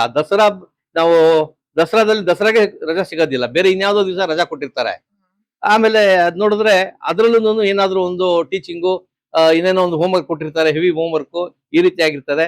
ಮತ್ತೆ ಸಮ್ಮರ್ ಬಂತು ಅಂತ ಹೇಳಿದ್ರೆ ನೆಕ್ಸ್ಟ್ ಕ್ಲಾಸ್ಗೆ ನಾನು ಜಾಯ್ನ್ ಆಗ್ತಾ ಇರ್ತಾನೆ, ಅದನ್ನ ಈಗಲೇ ಶುರು ಮಾಡಿರ್ತಾರೆ. ಹೌದು. ಇದು ಇಷ್ಟೊಂದು ಸ್ಟ್ರೆಸ್ ಮಕ್ಕಳಿಗೆ ಅಗತ್ಯ ಇದೆಯಾ? ಕೆಲವೊಂದ್ ಶಾಲೆಗಳಲ್ಲಿ ಹಾಗೆ ಮಾಡ್ತಿದ್ದಾರೆ. ನಾವ್ ಹತ್ರ ಎಲ್ಲ ಏನು ಮಾಡ್ತಾ ಇಲ್ಲ. ಅಕಾರ್ಡಿಂಗ್ ಟು ಸಿಲೆಬಸ್ ಇರ್ಬೋದು, ಮಕ್ಳಿಗೆ ಎಷ್ಟು ಫ್ರೀ ಬಿಡ್ಬೇಕು, ಎಷ್ಟು ರಜಾ ಕೊಡ್ಬೇಕು, ಬೇಸಿಗೆ ರಜಾ ಆಗ್ಬೋದು, ಅಕ್ಟೋಬರ್ ರಜಾ ಆಗ್ಬೋದು, ಅದನ್ನ ಕರೆಕ್ಟ್ ಆಗಿ ಹಾಗೆ ಮಾಡ್ತಾ ಇದೀವಿ. ಈ ಮಕ್ಳಿಗೂ ರಿಲ್ಯಾಕ್ಸೇಷನ್ ಬೇಕು, ಪಾಠ ಮಾಡುವಂತ ಟೀಚರ್ಸ್ಗೂನು ರಿಲ್ಯಾಕ್ಸೇಷನ್ ಬೇಕು. ಅದನ್ನ ಒಂದು ಗಮನದಲ್ಲಿ ಇಟ್ಕೊಂಡು ಅವ್ರು ರಿಫ್ರೆಶ್ ಆಗಿಲ್ಲ ಅಂದ್ರೆ ನೆಕ್ಸ್ಟ್ ಬಂದಾಗ ಸರಿ. ನಾವ್ ಒಂದು ಒಳ್ಳೆ ರೀತಿ ಒಂದು ಎಫೆಕ್ಟಿವ್ ಟೀಚಿಂಗ್ ನಾವ್ ಎಕ್ಸ್ಪೆಕ್ಟ್ ಮಾಡಕ್ ಆಗಲ್ಲ. ಮೇಡಮ್, ಈಗ ರೂರಲ್ ಮತ್ತೆ ಅರ್ಬನ್ ಅಂತ ತಗೊಂಡಾಗ ನೋಡಿ, ನಮ್ಮ ರೂರಲ್ ಮಕ್ಕಳು ಬೆಂಗಳೂರಿಗೆ ಹೋದ್ರೆ ಇಂಟರ್ವ್ಯೂ ನಲ್ಲಿ ಫಸ್ಟ್ ಸ್ಟೆಪ್ ಅಲ್ಲೇ ಫೇಲ್ ಆಗ್ತಾರೆ. ಕಾರಣ ಅವ್ರಿಗೆ ಇಂಗ್ಲಿಷ್ ನಾಲೆಡ್ಜ್ ಇಲ್ಲ, ಸ್ಕಿಲ್ ಬಾಡಿ ಲ್ಯಾಂಗ್ವೇಜ್ ಇಲ್ಲ, ಮತ್ತೆ ಮಾತಾಡೋ ಲ್ಯಾಂಗ್ವೇಜ್ ಸರಿಗಿಲ್ಲ ಅನ್ನೋ ಕಾರಣಕ್ಕೆ ಮಾಡ್ತಾರೆ. ನಮ್ಮ ಒಂದು ಎಜುಕೇಶನ್ ಅಲ್ಲಿ ಎಷ್ಟು ರ್ಯಾಂಕ್ ಬಂದ್ರೇನು, ಎಷ್ಟು ಡಿಸ್ಟಿಂಕ್ಷನ್ ಬಂದ್ರು ಕೂಡ ಅವರಲ್ಲಿ ಇಂಟರ್ವ್ಯೂ ಹೋದಾಗ ಪಾಸ್ ಆಗೋದಿಲ್ಲ. ಆ ರೀತಿಯ ಎಜುಕೇಶನ್ ನಾವಿಲ್ಲಿ ರೂರಲ್ ಯಾಕೆ ಕೊಡಕ್ ಆಗ್ತಾ ಇಲ್ಲ ಮೇಡಮ್? ಸರ್, ಈಗ ನಮ್ಮಲ್ಲಿ ನೋಡಿ, ಬೇರೆ ಕಡೆ ರೂರಲ್ ಇಂದ ಗೌರ್ಮೆಂಟ್ ಸ್ಕೂಲ್ಸ್ ಇಂದ ಬಂದಿರೋರು ಇರ್ತಾರೆ. ಸೊ ಗೌರ್ಮೆಂಟ್ ಸ್ಕೂಲ್ಸ್ ಇಂದ ಬಂದಿರೋರ್ಗೆ ಅಲ್ಲಿ ಬೇಸಿಕಲಿ ಇಂಗ್ಲಿಷ್ ನಾಲೆಡ್ಜ್ ಇರಲ್ಲ. ಸೊ ಆ ಮಕ್ಕಳು ಕಾಲೇಜಿಗೆ ಬಂದು ಡಿಗ್ರಿಗ್ ಬಂದಾಗ ಅವ್ರಿಗೆ ಗೊತ್ತಾಗತ್ತೆ ಅವ್ರಿಗೇನು ಕಮ್ಯುನಿಕೇಶನ್ ಸ್ಕಿಲ್ ಲ್ಯಾಕ್ ಆಗ್ತಾ ಇದೆ ಅಂತ. ಸೊ ಅವ್ರು ಅವಾಗ ಅಲ್ಲಿ ಟ್ರೈ ಮಾಡ್ತಾರೆ, ಬಟ್ ಇಮಿಡಿಯೇಟ್ ಆಗಿ ಅವ್ರಿಗೆ ಇಂಟರ್ವ್ಯೂ. ಮೇಡಮ್, ಇಲ್ಲ ಮೇಡಮ್, ಇದು ಇಂಗ್ಲಿಷ್ ಅಲ್ಲಿ ನೀವು ಕಾನ್ವೆಂಟ್ ಇಂಗ್ಲಿಷ್ ಬಂದಿರೋರ್ನು ಇಂಟರ್ವ್ಯೂ ಅಲ್ಲಿ ಮಾತಾಡ್ಸಿದ್ರೆ ಬ್ರೋಕನ್ ಇಂಗ್ಲಿಷೇ. ಅಂಡ್ ಗ್ರೂಪ್ ಡಿಸ್ಕಷನ್ ಕೂತ್ಕೊಂಡ್ರೆ ಯಾರಿಗೂ ಕಾನ್ಫಿಡೆನ್ಸ್ ಇಲ್ಲ ಅಂತ ಹೇಳ್ತಾರೆ.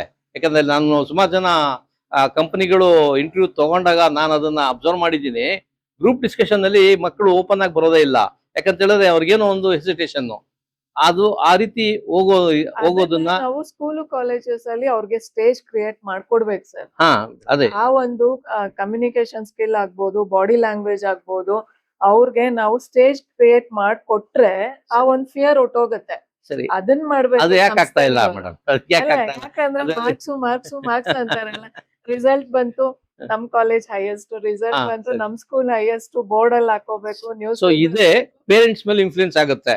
ಪೇರೆಂಟ್ಸ್ ಅವ್ರು ಏನಾದ್ರು ಆಟಕ್ಕೆ ಹೋಗ್ತೀನಿ ಮಕ್ಳು ಹೇಳಿದ್ರೆ ಬೇಡ, ಫಸ್ಟ್ ಓದ್ಕೋ ಅನ್ನೋ ತರದಲ್ಲಿ ಆಗ್ಬಿಟ್ಟಿದೆ ಸರ್. ಒಂದು ನ್ಯಾಷನಲ್ ಫೆಸ್ಟಿವಲ್ ಗೆ ನಿಮ್ ಮಕ್ಳನ್ನ ಪಾರ್ಟಿಸಿಪೇಟ್ ಮಾಡಿ ಅಂದ್ರೆ ಪೇರೆಂಟ್ಸ್ ಕಡೆಯಿಂದ ಸಪೋರ್ಟ್ ಸಿಗಲ್ಲ. ಈಗ ಸ್ಟೇಡಿಯಂ ಕಳ್ಸ್ಬೇಕಂದ್ರೆ ನಾವೆಲ್ಲ ಓದುವಾಗ ಸ್ಟೇಡಿಯಂಗೆ ಹೋಗ್ಬೇಕಂದ್ರೆ ಖುಷಿಯಾಗಿ ಹೋಗ್ತಾ ಇದ್ವಿ, ಪೇರೆಂಟ್ಸ್ ಕಳಿಸ್ತಿದ್ರು. ಈಗ ಕಂಪಲ್ಸರಿ ಮಾಡಿದ್ರೆ ಬರ್ತಾರೆ ಅಷ್ಟೇ. ಮೇಡಮ್, ಇನ್ನೊಂದು ಈಗ ಯೂನಿಫಾರ್ಮ್ ವಿಷಯದ ಬಗ್ಗೆ ಬಂದಾಗ, ಈ ತರದ ಯೂನಿಫಾರ್ಮ್ಸ್ ಈಗ ಏನು ರನ್ನಿಂಗ್ ಅಲ್ಲಿ ಇದೆಯಲ್ಲ, ಅದು ನಮ್ಗೆ ಅಗತ್ಯ ಇದೆಯಾ? ಈ ತರದ ಯೂನಿಫಾರ್ಮ್ಸ್ ನಮ್ಮ ಒಂದು ಪರಂಪರೆ, ನಮ್ಮ ಸಂಸ್ಕೃತಿ ಪರಂಪರೆ ನೋಡಿದಾಗ ನಾವು ಆಚರಣೆಯಲ್ಲಿ ಇರ್ತಕ್ಕಂತ ಒಂದು ಯೂನಿಫಾರ್ಮ್ ಬಟ್ಟೆ, ಈ ಸಂಸ್ಕೃತಿ ನಮಗೆ ಆಗುವಂತದ್ದ ಅಂತ.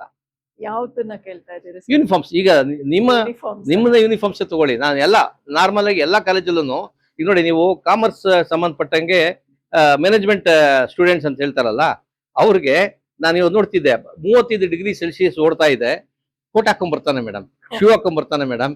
ಆರೋಗ್ಯದ ಸಂಬಂಧಪಟ್ಟಂಗೆ ಏನಾಗ್ಬೋದು? ನಿಮ್ಗೊಂದು ಉದಾಹರಣೆ ಕೊಡ್ತೀನಿ. ಲಾಸ್ಟ್ ಒಂದು 15 days ಬ್ಯಾಕ್ ಹೈಕೋರ್ಟ್ ಒಂದು ಆದೇಶ ಕೊಟ್ಟಿದೆ. ಎಲ್ಲ ಇಡೀ ಸ್ಟೇಟ್ ಅಲ್ಲಿ ಇರ್ತಕ್ಕಂತ ಅಡ್ವೊಕೇಟ್ಸ್ಗೆ ಕೋಟ್ ಹಾಕೊಂಡ್ರಿಂದ ಅವರು ವಿನಾಯಿತಿ ಕೊಟ್ಟಿದ್ದಾರೆ ಹೈಕೋರ್ಟ್. ಎಲ್ಲಾ ಅಡ್ವೊಕೇಟ್ಸ್ಗೂ ಕೋಟ್ ಹಾಕೊಂಡ್ ಬರೋ ಅಗತ್ಯ ಇಲ್ಲ, ಶೂ ಹಾಕೊಂಡ್ ಬರೋ ಅಗತ್ಯ ಇಲ್ಲ ಅನ್ನೋದೊಂದು ವಿನಾಯಿತಿ ಕೊಟ್ಟಿದ್ದಾರೆ. ಇದು ಕಾಮನ್ ಸೆನ್ಸ್ ಅಲ್ವಾ? ಮಕ್ಕಳಿಗೆ ಕೋಟ್ ಹಾಕೊಂಡು ಅವರು ಕಾಲೇಜಸ್ ಅಲ್ಲಿ ನಾವು ಕೊಟ್ಟಿದೀವಿ ಸರ್. ಈಗ ಇಲ್ಲ ಮೇಡಮ್, ನಾನು ಈಗಲೂ ನೋಡ್ತಾ ಇದ್ದೀನಿ, ನಾವು ಕೊಟ್ಟಿದೀವಿ. ಹೋಗ್ಲಿ ಶೂ ಹಾಕೊಂಡ್ ಬರ್ತಾರಲ್ಲ, ಹಾಕೊಂಡ್ ಬರಷ್ಟಿಲ್ಲ ಸಮ್ಮರ್ ಅಲ್ಲಿ ಅದು ಕೊಟ್ಟಿದೀವಿ. ಬ್ಲೇಸರ್ ಹಾಕೊಂಡ್ ಬರ್ತಾ ಇಲ್ಲ, ಅದನ್ನು ಕೊಟ್ಟಿದ್ದೀವಿ. ಇನ್ ಜನರಲ್ ಅದು ಒಪ್ಪುವಂತದ ಮೇಡಮ್ ಈ ರೀತಿ ಈ ಟೈಮಲ್ಲಿ ಮಾಡೋದು? ಹೋಗ್ಲಿ, ಬ್ಲೇಸರ್ ಹಾಕೊಂಡ್ ಬರಕ್ ಆಗದೇ ಇಲ್ಲ. ಈಗ ರೆಗ್ಯುಲರ್ ಆಗ್ಲಿ ಬ್ಲೇಜರ್ ನಮ್ಮ ದೇಶದ ಸಂಸ್ಕೃತಿನ ಮತ್ತೆ ಯಾಕೆ ಅದು ನಾವ್ ಇನ್ಸಿಸ್ಟ್ ಮಾಡ್ತೀವಿ ಅಂತ ಸರ್, ಒಂದು ಡಿಸಿಪ್ಲಿನ್ ಮೇಂಟೈನ್ ಮಾಡ್ಬೇಕು. ಒಂದು ಏನಂದ್ರೆ ಈಗ ಕಾರ್ಪೊರೇಟ್ ಅವ್ರು ಇದಾರೆ ನೋಡಿ, ಕಾಲೇಜ್ ಸ್ಕೂಲ್ ಇಂದಾನೇ ಈ ಕಾರ್ಪೊರೇಟ್ ಸೈನ್ಸ್ ಡೆವಲಪ್ ಆಗ್ತಾ ಇರೋದು ಅಷ್ಟೇನೆ. ಅದು ಒಂದು ಡಿಸಿಪ್ಲಿನ್ಡ್ ಆಗಿರತ್ತೆ ಅಂತ ಯಾವ್ದೋ ಒಂದು ಅಡ್ಮಿನಿಸ್ಟ್ರೇಟಿವ್ ಕೋರ್ಸ್ ಇದ್ರೆ ಮಾತ್ರನೇ. ಎಲ್ಲಾ ಕೋರ್ಸಸ್ಗೂ ಅದನ್ನ ಮಾಡಕ್ ಆಗಲ್ಲ, ಅದನ್ನ ಮಾಡಿರ್ತಾರೆ ಅನ್ಸುತ್ತೆ. ಬಟ್ ನಮ್ಮಲ್ಲಿ ನಾವ್ ಅದನ್ನ ಎಕ್ಸ್ಕ್ಲೂಡ್ ಮಾಡಿದೀವಿ. ಈಗ ಸ್ಕಿಲ್ ಡೆವಲಪ್ಮೆಂಟ್ ಬಗ್ಗೆ ಏನಾದ್ರು ಮಾಡ್ತಿದ್ದೀರಾ ಮೇಡಮ್? ಸೊ ಸ್ಕಿಲ್ ಡೆವಲಪ್ಮೆಂಟ್ ಬಗ್ಗೆ ಬ್ಯಾಂಗ್ಳೂರಿಂದ ಕೆಲವರು ಕಂಪನಿಗಳವ್ರು ಬಂದು ಮಾಡ್ತಿದ್ದಾರೆ. ನಮ್ಮಲ್ಲೇ ನಾವು ಕಾಮರ್ಸ್ ಅಲ್ಲಿ ಇಂಗ್ಲಿಷ್ ಅಲ್ಲಿ ಮಾಡ್ತಿದೀವಿ. ಅದು ಮತ್ತೆ ಕಲ್ಚರ್ ಡೆವಲಪ್ ಮಾಡ್ಬೇಕು ಅಂತ ಕನ್ನಡ ಅವರಿಂದ ಸ್ವಲ್ಪ ಮಾಡಿಸ್ತಾ ಇದೀವಿ, ಇಂಗ್ಲಿಷ್ ಮಾಡಿಸ್ತೀವಿ. ಯಾಕಂದ್ರೆ ನೋಡಿ, ನಮ್ಮ ಡಿಸ್ಟ್ರಿಕ್ಟ್ ಅಲ್ಲಿ 3 SEZ ಇದೆ, ಸ್ಪೆಷಲ್ ಎಕನಾಮಿಕ್ ಝೋನ್ ಅಂತ ಹೇಳ್ಬಿಟ್ಟು 3 ಮಾಡಿದ್ದಾರೆ. ಒಂದು ವೇಮ್ಗಲ್ ಇದೆ, ಒಂದು ನರಸಾಪುರದಲ್ಲಿ ಇದೆ, ಇನ್ನೊಂದು ಮಾಲೂರಲ್ಲಿ ಇದೆ. ತುಂಬಾ ದೊಡ್ಡ ದೊಡ್ಡ ಕಂಪನಿಗಳು ನಮ್ಮ ಜಿಲ್ಲೆನಲ್ಲೇ 3 ಇರೋದು SEZ. ತುಂಬಾ ದೊಡ್ಡ ದೊಡ್ಡ ಕಂಪನಿಗಳು ಬಂದಿದೆ. ಆದ್ರೆ ಎಲ್ಲೂ ಯಾವುದೇ ಕಂಪನಿಯಲ್ಲಿ ನೋಡಿದ್ರು ಲೋಕಲ್ನವರು ಹೈಯರ್ ಸ್ಟೇಜ್ ಅಲ್ಲಿ ಯಾರು ಇಲ್ಲ. ಯಾಕೆಂತ ಹೇಳಿ ಅವ್ರು ಹೇಳೋದು ಸ್ಕಿಲ್ ಇಲ್ಲ ಅಂತ.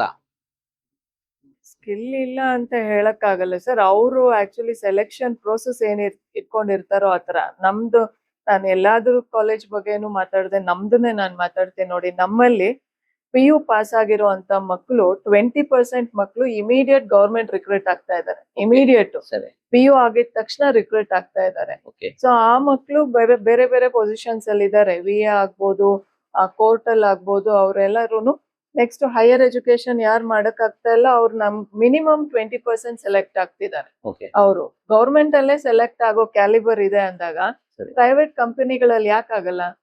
ಅವರು ನಾಲೆಜ್ ನ ನೋಡ್ತಾ ಇರಲ್ಲ, ಬೇರೆ ಏನೋ ನೋಡ್ತಿರ್ತಾರೆ, ಅದಕ್ಕೋಸ್ಕರ ಆಗ್ತಿರಲ್ಲ. ಮೇಡಮ್, ಇದು ಮಾರ್ಕ್ಸ್ ಪ್ರೆಷರ್ ಇಲ್ಲದೆ ಇದ್ದಾಗೆ, ಅಂದ್ರೆ ನಮ್ಮ ಒಂದು 60s 70s ಆ ಸಮಯದಲ್ಲಿ ತಗೊಂಡಾಗ ಇದ್ದಂತ ವಿದ್ಯಾರ್ಥಿಗಳಲ್ಲಿ ಮಾರ್ಕ್ಸ್ ಪ್ರೆಷರ್ ಇರ್ತಿರ್ಲಿಲ್ಲ, ಆರಾಮಾಗಿ ಓದ್ತಾ ಇದ್ರು. ಆಗ ಓದಂತವ್ರು KS IAS ಗಳಾಗಿದ್ದಾರೆ. ಒಂದು ಕಾಲದಲ್ಲಿ KS ಅಂತ ಹೇಳಿದ್ರೆ ಕೋಲಾರ ಅಡ್ಮಿನಿಸ್ಟ್ರೇಟಿವ್ ಸರ್ವಿಸ್ ಅಂತ ಕರಿಯಷ್ಟು KS ನಂಬರ್ಸ್ ಇತ್ತು. ಆದ್ರೆ ಈಗ ಅದು ಕಾಣಿಸ್ತಾ ಇಲ್ಲ. ಅಂದ್ರೆ ಎಜುಕೇಶನ್ ಸಿಸ್ಟಮ್ ಚೆನ್ನಾಗಿದೆ, 90 95 ರ್ಯಾಂಕ್ಗಳು ತಗೊಳ್ಳೋರು ಜಾಸ್ತಿ ಆಗಿದ್ದಾರೆ. ಆದ್ರೆ ಅಡ್ಮಿನಿಸ್ಟ್ರೇಷನ್ ನಲ್ಲಿ ನಮ್ ಕೋಲಾರದವ್ರು ಯಾರು ಕಾಣಿಸ್ತಾ ಇಲ್ಲ. ಅಂದ್ರೆ ಇದು ಎಲ್ಲಿ ಏನ್ ದೋಷ ಆಗಿರ್ಬೋದು? ಕಾಣಿಸ್ತಾ ಇದೆ ಸರ್ ಈ ವರ್ಷ. ತುಂಬಾ ಕಡಿಮೆ ಇದೆ ಮೇಲೆ ಸ್ಯಾಂಪಲ್ ಒಂದಷ್ಟೇ. ನಿಮ್ಮಲ್ಲಿ ಒಂದು AS ಆಗಿರ್ಬೋದಲ್ಲ, ಸ್ಯಾಂಪಲ್ ಗುಡ್ ಸರ್. ಅದು IAS ಅನ್ನೋದಾಗ್ಲಿ, ಕ್ವಾಲಿಟೇಟಿವ್ ಕಾಂಪಿಟೇಟಿವ್ ಎಕ್ಸಾಮ್ಸ್ ಎಲ್ಲಾನು ಸ್ಟೂಡೆಂಟ್ಸ್ ಒಂದು ಇಂಟ್ರೆಸ್ಟ್ ಮೇಲೂ ಹೋಗುತ್ತೆ. ಸ್ಟೂಡೆಂಟ್ಸ್ ಇಂಟ್ರೆಸ್ಟ್ ಮೇಲೂ ಹೋಗುತ್ತೆ. ಪೇರೆಂಟ್ಸ್ ಸಪೋರ್ಟ್ ಇರ್ಬೇಕು, ಎಲ್ಲಾ ಡೆಡಿಕೇಶನ್ ಇರ್ಬೇಕು. ಅವ್ರವ್ರ ಒಂದು ಮನೆ ಪರಿಸ್ಥಿತಿನೂ ಅದಕ್ಕೆ ಸಪೋರ್ಟ್ ಮಾಡ್ಬೇಕು. ಅದೆಲ್ಲದ್ರ ಮೇಲೂ ಡಿಪೆಂಡ್ ಆಗುತ್ತೆ ಸರ್. ಬಟ್ ಬೇರೆ ಡಿಸ್ಟ್ರಿಕ್ಟ್ ಕಂಪೇರ್ ಮಾಡಿದಾಗ ನಮ್ ಕೋಲಾರ ಡಿಸ್ಟ್ರಿಕ್ಟ್ ಅಲ್ಲೇನೆ ಸುಮಾರಷ್ಟು ಜನನು ಒಂದೇ ಡಿಸ್ಟ್ರಿಕ್ಟ್ ಅಲ್ಲಿ ಎಷ್ಟು ಸೆಲೆಕ್ಟ್ ಆಗೋದಂದ್ರೆ ಇವಾಗ್ಲೂ ನಮ್ ಕೋಲಾರನೇ 4 ಆಗಿದ್ದಾರೆ. 5 ಆಗಿದ್ದಾರೆ. ಅದ್ ನೋಡಿದ್ರೆ ಈ ವರ್ಷ ಆಗಿದ್ದು, ಪ್ರತಿ ವರ್ಷ 1 or 2 ಇರ್ತಿತ್ತು, ಈ ಸತಿ 5 ಆಗಿದ್ದಾರೆ. ಸರಿ ಮೇಡಮ್, ಸರಿ ಮೇಡಮ್. ನೆಕ್ಸ್ಟ್ ನಿಮ್ಮ ಮಹಿಳಾ ಸಮಾಜ ಈ ಶಾಲೆಗಳನ್ನ ಇನ್ಯಾವ ರೀತಿ ಮುಂದಕ್ಕೆ ತಗೊಂಡ್ಬೇಕು ಅಂತಂದ್ರೆ, ಏನು ಹೊಸದಾಗಿ ಏನಾದ್ರು ಮಾಡ್ಬೇಕು ಅಂತಿದ್ದೀರಾ? MBA MCom? ಸರ್, ಈಗ ನಮ್ಗೆ ಎಕ್ಸ್ಟರ್ನಲ್ ಡಿಸ್ಟರ್ಬೆನ್ಸಸ್ ಸ್ವಲ್ಪ ಜಾಸ್ತಿ ಇದೆ. ನಮ್ಗೆ ಇಮಿಡಿಯೇಟ್ ಆಗಿ ಸಾಲ್ವ್ ಮಾಡ್ಕೋಬೇಕಾಗಿರೋಂಥದ್ದು. ಇವಾಗ ಹೊಸ ಮ್ಯಾನೇಜ್ಮೆಂಟ್ ಆಕ್ಚುಲಿ ಹೆಸರಿಗೆ ಒಂದು 5-6 years ಇಂದ ಇದ್ರೂನು ಈ 70 ವರ್ಷದಿಂದ ಏನ್ ಸಾಧನೆ ಮಾಡಿರ್ಲಿಲ್ವೋ ಅದೆಲ್ಲ ಮಾಡಿದೆ 5 ವರ್ಷದಲ್ಲಿ. ಇದು ನಮ್ಗೆ ತುಂಬಾ ಹೆಮ್ಮೆ ಅನ್ಸೋಂತ ವಿಷಯನೇ. ಒಂದು ಜಾಗ ಆಗ್ಬೋದು, ಒಂದು ಕ್ವಾಲಿಟಿ ಆಗ್ಬೋದು, ಸ್ಟ್ರೆಂತ್ ಆಗ್ಬೋದು, ಇನ್ನೊಂದಾಗ್ಬೋದು, ಎಲ್ಲಾದ್ರಲ್ಲೂ ಏನೆಲ್ಲ ಮಾಡಕ್ ಆಗಿರ್ಲಿಲ್ವೋ ಅದನ್ನೆಲ್ಲ ಈಗ ಒಂದ್ 5 years ಅಲ್ಲಿ ಮಾಡ್ತಿದ್ದಾರೆ ಹೊಸ ಮ್ಯಾನೇಜ್ಮೆಂಟ್. ಮುಂದಿನ ದಿನಗಳಲ್ಲೂ ಅಷ್ಟೇ ಅವರ ಒಂದು ಆಂಬಿಷನ್. ನಾವೇನ್ ಮಾಡ್ಬೇಕು ಅನ್ಕೊಂಡಿದೀವಿ, ಇಷ್ಟಕ್ಕೆ ಈ ಸಂಸ್ಥೆನಂತೂ ನಿಲ್ಸೋದಿಲ್ಲ. ಈ ಇಡೀ ಕೋಲಾರ ಡಿಸ್ಟ್ರಿಕ್ಟ್ ಅಲ್ಲಿ ನಮ್ಮ ಮೇನ್ ಇಂಟೆನ್ಷನ್ ಏನಪ್ಪಾ ಅಂತಂದ್ರೆ, ಒಂದು ಒಳ್ಳೆ ವಿದ್ಯಾಭ್ಯಾಸ ಎಲ್ಲಾ ಕ್ಲಾಸ್ ಆಫ್ ಪೀಪಲ್ಗೂನು ರೀಚ್ ಆಗ್ಬೇಕು ಅಂತ ಅಷ್ಟೇ. ಈಗ ಯಾರೋ ದುಡ್ಡಿರೋರು ಯಾರೋ ಒಂದು ಒಳ್ಳೆ ಸಂಸ್ಥೆಯಲ್ಲಿ ಓದಿಸಿ ಅವ್ರ ಮಕ್ಳನ್ನ ಚೆನ್ನಾಗ್ ಮಾಡಿದ್ರು ಕೋಲಾರಲ್ಲಿ ಅಂತ ಅಲ್ಲ. ದುಡ್ಡು ಇಲ್ದೇ ಇರೋರು ಸಹ ಒಳ್ಳೆ ಎಜುಕೇಶನ್ ಕೊಡ್ಸಿ ಅವ್ರ ಮಕ್ಕಳನ್ನ ಒಂದು ಉನ್ನತ ಸ್ಥಾನಕ್ಕೆ ಸೇರ್ಸ್ಬೋದು ಅಂತ ಒಳ್ಳೆ ಉದ್ದೇಶ ನಮ್ಮ ಮೇಡಮ್. ಸಂಸ್ಥೆ ತುಂಬಾ ಒಳ್ಳೆ ಉದ್ದೇಶ. ಇದೀವಿ ಅಷ್ಟೇ. ಮತ್ತೆ ಇದು ಇಷ್ಟು ಮಾತ್ರ ನೀವೊಂದು ಇಷ್ಟು ಸಕ್ಸಸ್ ಆಗಿ ಒಳ್ಳೆ ಎಜುಕೇಶನಿಸ್ಟ್ ಅನ್ಸ್ಕೊಳ್ಲಿಕ್ಕೆ ನಿಮ್ಮ ಗುರುಗಳು ಯಾರು, ನಿಮ್ಮ ಮಾರ್ಗದರ್ಶನ ಯಾರಿಂದ ಆಗಿದೆ, ಯಾರು ನೆನ್ಸ್ಕೊಳ್ಲಿಕ್ಕೆ ಇಷ್ಟಪಡ್ತೀರಾ ಮೇಡಮ್? ಇದು ಸರ್, ನಾನು ಪಾಠ ಮಾಡಿದ ಪ್ರತಿಯೊಬ್ಬ ಗುರುಗಳಿಗೂ ನಾನು ಯಾವಾಗ್ಲೂ ಪ್ರತಿದಿನ ನಾನು ನನ್ನ ಗ್ರಾಟಿಟ್ಯೂಡ್ ನ ತೋರಿಸ್ತೀನಿ. ಫಸ್ಟ್ ದೇವ್ರಿಗೆ ನಮಸ್ಕಾರ ಮಾಡಿದ ತಕ್ಷಣ ದೇವ್ರ ಮನೆಯಲ್ಲೇ ನಿಂತು ನಾನು ನಮ್ ಗುರುಗಳಿಗೆ ನಮಸ್ಕಾರ ಮಾಡುವಂತದ್ದು. ಇವತ್ತು ಅಷ್ಟೇ ನೋಡಿ, ಶಂಕರಾಚಾರ್ಯರದ್ದು ಜಯಂತಿ ಇದೆ. ಜಯಂತಿ ಇದೆ. ಇವತ್ ಬೆಳಗ್ಗೆನು ಅಷ್ಟೇ ಶಂಕರಾಚಾರ್ಯರಿಗೆ ಒಂದು ನಾಲೆಡ್ಜ್ಗೋಸ್ಕರ ಪ್ರತಿ ಸರಿ ನಾವು ನೆನ್ಸ್ಕೋಬೇಕಾಗಿರೋದು ಅಂತದ್ದು. ನಾನು ದಕ್ಷಿಣಾಮೂರ್ತಿನ ಪ್ರತಿದಿನ ಕಾಲೇಜ್ಗೆ ಹೋಗುವಾಗ್ಲೂ ನೆನೆಸ್ಕೊಂಡೆ ನಾನು ಹೆಜ್ಜೆ ಇಡುವಂತದ್ದು. ದೇವ್ರನ್ನ ತುಂಬಾ ನಂಬ್ತೀನಿ ಸರ್. ಅದಾದ್ಮೇಲೆ ನನ್ಗೆ ಪಾಠ ಕಲ್ಸಿರುವಂತ ಪ್ರತಿಯೊಬ್ಬ ಗುರುಗಳಿಗೂ ನಾನು ಚಿರಋಣಿ ಆಗಿರ್ತೀನಿ ಸರ್. ಈಗ ನಿಮ್ಮ ಶಾಲೆ ಇಷ್ಟು ಯಶಸ್ವಿಯಾಗಿ ನಡೀತಾ ಇದೆ ನೀವು ಹೇಳ್ತಿದ್ದೀರಲ್ಲ, ಇದಕ್ಕೆ ಪಬ್ಲಿಕ್ ಕಡೆಯಿಂದ ಮತ್ತೆ ಪೇರೆಂಟ್ಸ್ ಕಡೆಯಿಂದ ಯಾವ ರೀತಿ ಸಪೋರ್ಟ್ ಸಿಗ್ತಾ ಇದೆ? ನಿಮ್ಮ ಯಶಸ್ಸಿಗೆ ಅವರು ಎಷ್ಟು ಮಾತ್ರ ಕಾರಣ ಆಗಿದ್ದಾರೆ? ತುಂಬಾ ಇಂಪಾರ್ಟೆಂಟ್ ನಮ್ ಸಂಸ್ಥೆಗಂದ್ರೆ ಅದೇ ಪಾಯಿಂಟ್ ಸರ್ ಇರುವಂತದ್ದು. ಈ ಎಲ್ಲ ಒಂದು ಪ್ರಾಬ್ಲಮ್ಸ್ ಎಲ್ಲ ಆದ್ಮೇಲೆ ಆಕ್ಚುಲಿ ನಮ್ಮ ಕೋಲಾರ ಜನತೆಗೆ ಗೊತ್ತಿದೆ ಅಲ್ಲಿ ಏನ್ ನಾವು ಮಾಡ್ತಾ ಇದೀವಿ ಅಂತ. ಹಾಗಾಗಿ ಅದಾದ್ಮೇಲೆ ನಮ್ಗೆ ಇನ್ನೂ ಹೆಚ್ಚಿನ ಸಪೋರ್ಟು ನಮ್ಮ ಕೋಲಾರ ಜನತೆಯಿಂದ ಮತ್ತೆ ಎಲ್ಲ ಹಿರಿಯರಿಂದ, ಎಲ್ಲ ಪೊಲಿಟಿಷಿಯನ್ಸ್ ಆಗ್ಬೋದು, ಆಫೀಸರ್ಸ್ ಆಗ್ಬೋದು, ಮೈನ್ ಆಗಿ ನಮ್ ಪೇರೆಂಟ್ಸು, ಟೀಚರ್ಸು ತುಂಬಾ ಸಪೋರ್ಟಿವ್ ಆಗಿದ್ದಾರೆ ನಮ್ಗೆ. ಸೊ ಎಲ್ಲರೂ ನಮ್ಗೆ ಎನ್ಕರೇಜ್ ಮಾಡ್ತಾರೆ. ಈಗ ಮಹಿಳಾ ಸಮಾಜ ಅಂದ್ರೆ ಫಸ್ಟ್ ಇದ್ದಿದ್ದಕ್ಕೂ ಈಗಿನ ಉದ್ದೇಶ ಅವ್ರ ಮೈಂಡ್ ಅಲ್ಲಿ ಎಲ್ಲ ಚೇಂಜ್ ಆಗಿದೆ ಸರ್. ಅದು ನಮ್ಗೆ actually blessing sir. Very good madam ಅಂತ ಹೇಳಕ್ಕೆ. ಸರಿ, ಓಕೆ. ಸೊ ಇಷ್ಟಾಗಿತ್ತು ನಮ್ಮ ನವೀನ ಎಜುಕೇಶನಿಸ್ಟ್ ಅವರ ಒಂದು ಜೀವನ ಯಾತ್ರೆ. ಅವರು ಸಾಮಾನ್ಯ ಕುಟುಂಬದಿಂದ ಬಂದ್ರು ಒಂದು ಒಳ್ಳೆ ಸ್ಥಿತಿಗೆ ಎಜುಕೇಶನಿಸ್ಟ್ ಆಗಿ ಒಳ್ಳೆ ಪರ್ಫಾರ್ಮೆನ್ಸ್ ತೋರಿಸ್ತಾ ಇದ್ದಾರೆ. ಒಳ್ಳೆ ಶಿಷ್ಯವೃಂದ ಇಟ್ಕೊಂಡಿದ್ದಾರೆ. ಒಳ್ಳೆ ಸಕ್ಸಸ್ ರೇಟ್ ತುಂಬಾ ಚೆನ್ನಾಗಿದೆ. ಇವರಿಗೆ ಇನ್ನು ಮುಂದಕ್ಕೆ ಒಳ್ಳೇದಾಗ್ಲಿ ಅಂತ ನಮ್ಮ ವಿವ್ ವಿಷನ್ ಬಯಸುತ್ತೆ. ನಮಸ್ಕಾರ.